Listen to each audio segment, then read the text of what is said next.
રાજકોટ જિલ્લામાં અતિભારેથી અતિભારે વરસાદની આગાહી હવામાન વિભાગ દ્વારા કરવામાં આવી છે, તો બને એટલું કામ વગર ઘરની બહાર નીકળવાનું ટાળો. વહીવટી તંત્ર દ્વારા અપીલ કરવામાં આવી છે કે નદીના પટમાં કે કોઝવે તરફ ન જવા સાવચેતીના ભાગરૂપે અપીલ કરવામાં આવી છે ને ગમે ત્યારે ડેમનું પાણી છોડવાની ફરજ પડી શકે છે. તો નીચાણવાળા વિસ્તારને પણ જાણ કરવામાં આવી છે કે ઉપરવાસમાં વરસાદને કારણે ખાસ કરીને સાવચેતી રાખવાની જરૂર છે. સરેરાશ 4 દિવસમાં રાજકોટ જિલ્લામાં 29 ઇંચ જેટલો વરસાદ વરસી ચૂક્યો છે અને ખાસ કરીને રાજકોટ જિલ્લાના ધોરાજી, ગોંડલ, ઉપલેટા, જામકંડોરણા અને રાજકોટ શહેરના લોકો ખાસ કરીને સાવચેતી રાખે તેવી રાજકોટ જિલ્લા કલેક્ટર દ્વારા અપીલ કરવામાં આવી છે.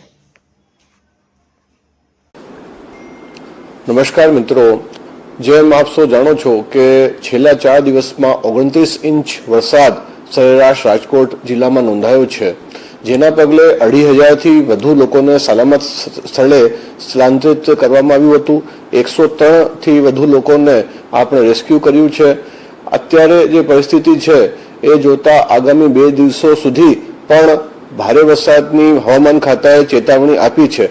એટલે હું ફરીવાર આપણે વિનંતી કરું છું કે બિનજરૂરી આપણે ઘરેથી બહાર ના નીકળીએ. ખાસ કરીને કોઈ કોઝવે ઉપરથી પાણી નીકળતું હોય તો એને પસાર કરવાની ચેષ્ટા ના કરીએ. અત્યારે એનજીઓ સાથે મળીને અમે 1 લાખથી વધુ ફૂડ પેકેટ તૈયાર રખાયા છે. અત્યારે આપણી પાસે એક આર્મીની ટીમ, એક એસડીઆરએફની ટીમ અને એક એસઆરપીની ટીમ, અલગ અલગ નગરપાલિકાઓની ફાયર ટીમો સિવાય મોજૂદ છે. હવે જે આગાહી છે એમાં ખાસ કરીને ધોરાજી, ગોંડલ, ઉપલેટા, જામકંડોરણા તથા રાજકોટ શહેરના લોકો ખાસ સાવચેતી રાખે એવી મારી આપ સૌને વિનંતી છે. ધન્યવાદ.